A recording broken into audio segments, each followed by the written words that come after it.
கடைசி நேரத்துல மாதா வரமாட்டா, மக்கள் வரமாட்டாங்க, யாரும் வரமாட்டாங்க. இளமையும் நில்லா, யாக்கையும் நில்லா, வளவிய வான் பெரு செல்வமும் நில்லா, எதுவும் வராது. புத்தேல் உலகத்தை புதல்வரும் தாரார். நீ போய் பிரம்மலோகத்துக்கு இல்ல சேர்ந்தா சொர்க்கலோகத்துக்கு போலாம். புத்தேல் உலகம் என்றால் பெரிய நம்ம இறந்ததுக்கு பிறகு போற உலகம். உன் புதல்வர்கள் உனக்கு சடங்கு சம்பிரதாயம் பண்ணி பித்ருக்கடன் செஞ்சு போலாமா? அதுவும் முடியாது. நீ இப்ப செய்யற தர்மமும் தவ சிந்தனையும் இறை சிந்தனையும் தான் உன்னை கொண்டு போய் சேர்க்கும் சொல்றாங்க.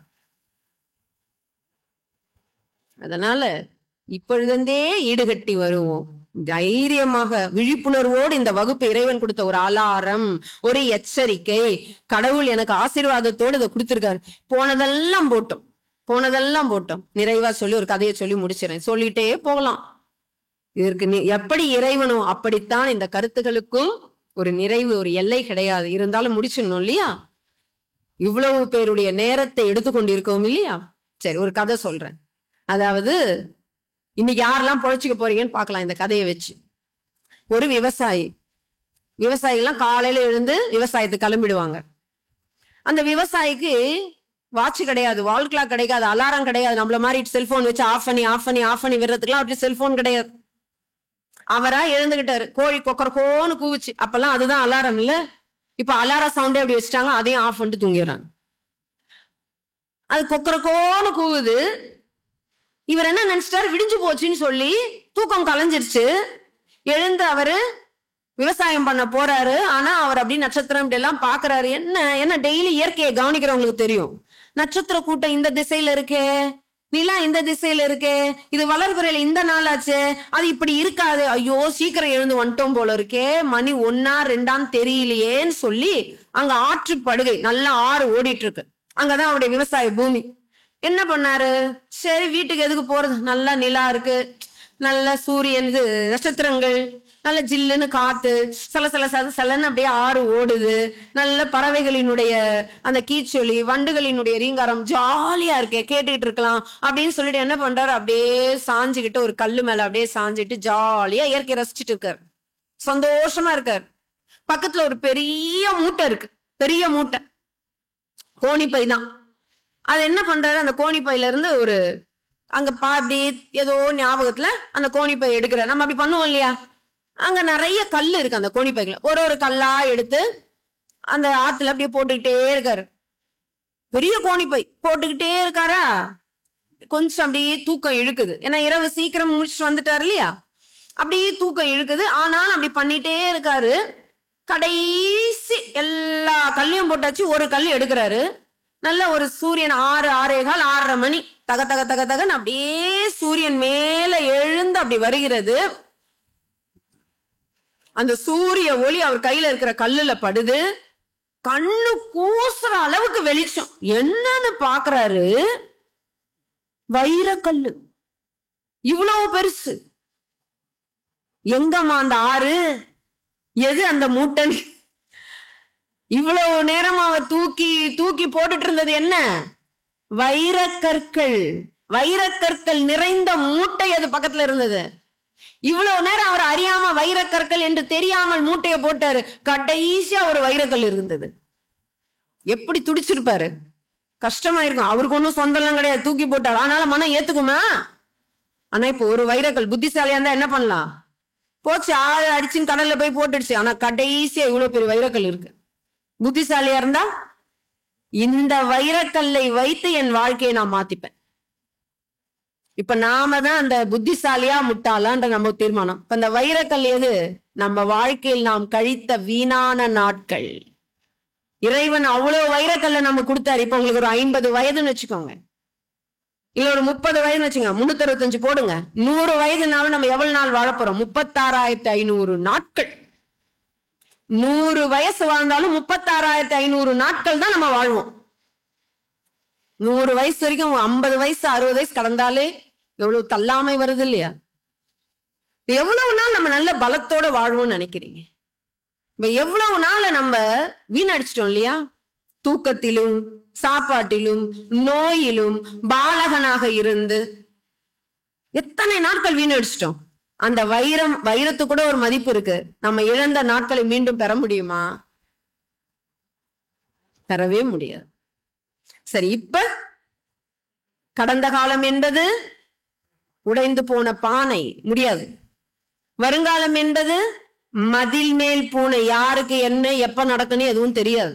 நிகழ்காலம் என்பது கையில் உள்ள வீணை, அழகா மீட்டுங்க. இந்த வைரம் இப்ப உங்க கையில இருக்கு. புத்திசாலிகளாக இருந்தால் அதை வைத்து நல்லா பழிச்சுக்காம இறைவன் நெருங்கி வந்திருக்காரு. இந்த கருத்துக்களை கொடுத்து இதுல என்ன லாபம்? ஒன்னும் கிடையாது.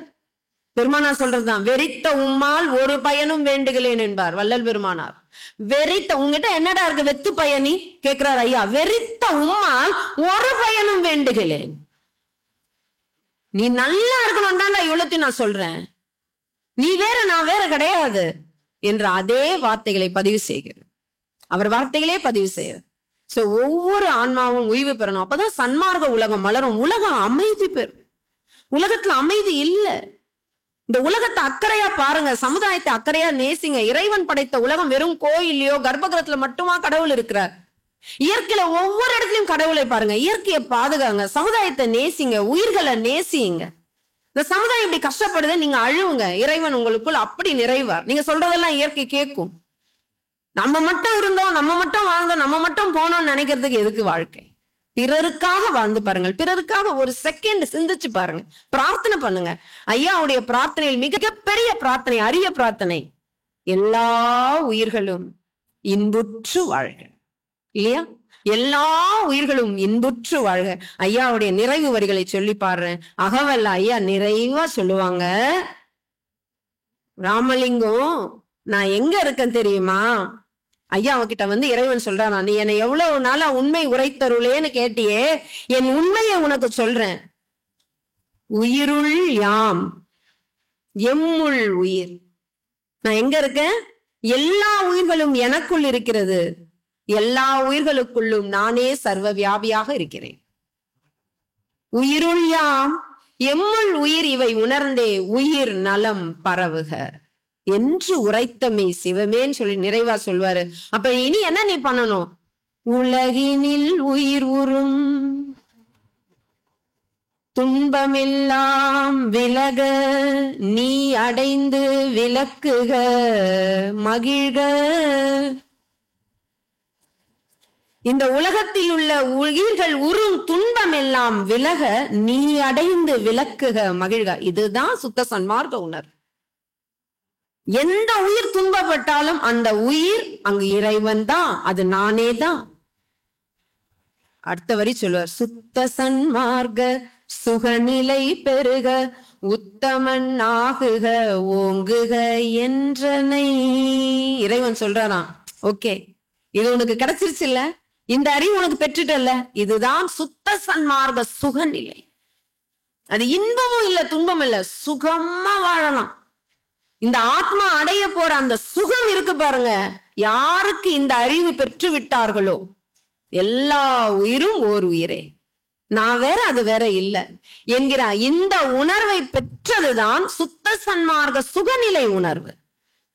இந்த ஆத்மாக்கு அதுக்கப்புறம் அடைய வேண்டியது இல்லை. ஐயா சொல்லிட்டாரு, சுத்த சன்மார்க்க சுகநிலை பெருக உத்தமன் ஆகுக ஓங்குக என்றனை. இதுதான் மரணமில்லா பெருவாள்.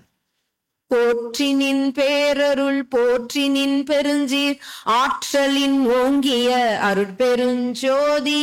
நான் தனியா நினைச்சா மரணம், இதுதான் நினைச்சா மரணம் இல்ல. நான் எல்லாமாகவும் இருக்கிறேன், எல்லா உயிர்களுமாகவும் இருக்கிறேன், எல்லா அண்டங்களும் நானே இருக்கிறேன் என்ற எல்லா இடத்துலயும் நம்மளை நிறைப்பதுதான் மரணமில்லா பெருவாள். எல்லாருடைய கஷ்டமும் என் கஷ்டம், எல்லாருடைய சந்தோஷம் என் சந்தோஷம், ஏதுமற்ற நிலையில் வாழ்வது, பிரம்மம் போல வாழ்வதும் சுக உணர்வு. இந்த உணர்வோடு வாழ்வதற்குத்தான் ஒவ்வொரு மகான்களும், குறிப்பாக நம் வள்ளல் பெருமானார் நிறைவா வந்து நிறைவான தன்மையை கொடுத்துட்டாரு. ஒண்ணும் வேண்டாம், அறிவு நிலை தெளிந்தோருக்கு உயிர் இரக்கமே கடவுள் வழிபாடு. ஒன்னும் புரியலையா, காட்டான்னாங்க, கடை தெருவுன்னாங்க, ஐயோ எனக்கு ஒன்னும் புரியல, ஒன்னும் வேண்டாம், புரிய வேண்டாம். சௌமியா ஸ்ரத்தா நம்பிடு. சரி இதெல்லாம் எனக்கு புரியல, உயிர் இரக்கமாக இருந்து பசித்தவர்கள் முகத்தை பாருங்கள். உங்களால ஒருத்தருக்கு சாப்பாடு போடும். அடுத்தது கண்டிப்பா இன்னொரு உயிரை கஷ்டப்படுத்திட்டு சாப்பாடு போட்டீங்கன்னா அது சாப்பாடு கஷ்டம். அன்னதானம் பண்றேன், ஒரு மனிதனுடைய கஷ்டத்தை போக்குறேன், நாய்ங்களுக்கு சோறு வைக்க சொன்னாங்க, பூனைங்களுக்கு சோறு வைக்கணும், கோழியை வெட்டி சாப்பிடுவோம். எப்படி அது? உங்களுக்கு வருத்தமா தான் இருக்கும், ஆனாலும் உண்மையை சொல்லிட்டு தானே போகணும். வாதம் கூட பண்ணுவீங்க, அதுக்காக தான் படைக்கப்பட்டது, இதெல்லாம் சும்மா முட்டாள்தனம்னு சொல்லுவீங்க. ஆனா வள்ளல் பெருமானாரும் திருவள்ளுவரை விட நம்ம அறிவாளியா? கொல்லான் புலால் மறுத்தானை கைகூப்பி எல்லா உயிரும் தொழும்னு சொன்ன வள்ளுவனை விட நம்ம அறிவாளியா? தன் ஊன் பெருக்கற்கு தான் பிரிது ஊன் உண்பான் எங்கனும் ஆளும் அருள்னு கேட்டாரே வள்ளுவர். உன் ஊனை பெருக்க வைப்பதற்கு இன்னொரு உயிரினுடைய ஊனை தின்று பெருக்க வச்சுட்டு இறைவனிடத்தில் போய் அருள் வேண்டி நிற்கிறாயே, இறைவனின் அருள் எப்படி உனக்கு கிடைக்கும்? வள்ளுவரை விட நம்ம வாதம் பண்ண முடியுமா? வள்ளல் பெருமானார் சொல்றாரு, கொல்லா நெறியே குருவருள் நெறி என எனக்கு பல்கால் எனக்கு பகர்ந்தமை சிவமே. பா, கொல்லா நெறிதாயா குருவருள் நெறி. குருவினுடைய அருளை பெறுவதற்கான ஒரே நெறி கொல்லா நெறி. எனக்கு பல முறை நீ சொல்லிட்டேன்றதால் தான் ஐயா அவ்வளவு அழுத்தம் திருத்தமாக கொலை புலை தவிர்த்தவர்கள் மட்டுமே உள்ளே வரவும், அவர்கள் மட்டுமே அக இனத்தார்னுவாரு. அவர் யாரையுமே பிரிக்கல. ஐயா பிரிச்சது 2 பேர் தான், 2 பிரிச்சார். அக இனத்தார், புற இனத்தார். புலால் கொலை செய்றீங்களா, நீங்க புற இனத்தார். புலால் சாப்பிடலையா, கொலை செய்யலையா, நீங்க அக இனத்தார் அப்படின்னார். நீங்க அக இனத்தார், எந்த உயிரையும் கொல்லாம இருங்க. அதற்கு பிறகு பாருங்க, உங்க வாழ்க்கையில எந்த கஷ்டமும் இருக்காது. எது வந்தாலும் பனி போல விலகிடும். கஷ்டம் கஷ்டம் சொல்லிட்டே இருக்கீங்களா, இந்த விரதத்தை எடுங்க. எத்தனையோ விரதம் எல்லாம் பெரியவங்க சொல்லியிருப்பாங்க, செய்வீங்க, பக்தி உடையவர்கள் தானே. நான் புலால் சாப்பிட மாட்டேன், எந்த உயிரையும் கொல்ல மாட்டேன், இறைவனுக்கு அது சம்மதம் இல்லை, வள்ளல் பெருமானார் சொல்லிட்டாரு, அப்படி புடிச்சுக்கோங்க. 4 பேர் பசியோட இருந்தா எங்கேயுமே இந்த பசியோட இருக்கவங்களை பார்த்தா பொறுத்துக்காதீங்க. ஒருத்தர் பசி ஆத்துங்க போதும், ஒருத்தர் பசி ஆத்துங்க, மீதி எல்லாம் இறைவன் பார்த்து கொள்வார், குரு பார்த்து கொள்வார். இந்த சாதுக்களினுடைய சத்சங்க தொடர்பிலேயே இருங்கள் என்று கூறி, நல்ல முறையில் இதை கேட்டு இன்புற்று உய்வடையும் அத்துணை ஆன்ம ஒருமைப்பாட்டு உரிமை பெருமக்கள் அனைவரும், அவர்கள் தம் குடும்பத்தாரும், எல்லாம் வல்ல அருட்பெருஞ்சோதி ஆண்டவரின் கருணையினாலும் திருவருட்பிரகாச வள்ளல் பெருமானார் அருட்தந்தை வேதாத்ரி மகரிஷி அவர்கள் வடபழனி பரஞ்சோதி பாபா அவர்களினுடைய பூரண அருளினாலும் நீங்களும் உங்கள் அன்பு குடும்பமும் உடல் நலம், நீலாயுள், நிறை செல்வம், உயர் புகழ், மெய்ஞானம் ஓங்கி மரணமிலா பெருவாழ்வு பெருக, சுத்த சன்மார்க்க சுகநிலை பெருக, உத்தமர்கள் ஆங்குக என்று இறையருள் கொண்டு குருவழி நின்று உங்களை வாழ்த்தி மகிழ்கிறேன். வாழ்க வளமுடன், வாழ்க வளமுடன், வாழ்க வளமுடன். தொடர்ந்து அம்மா அவர்களின் பதிவுகளை பெற இந்த யூடியூப் சேனலை சப்ஸ்கிரைப் செய்யவும். மேலும் விவரங்களுக்கும் அம்மா அவர்களின் நேரடி மற்றும் இணைய வழி வகுப்புகளில் கலந்து கொள்ள தொலைபேசி எண்ணை தொடர்பு கொள்ளவும்.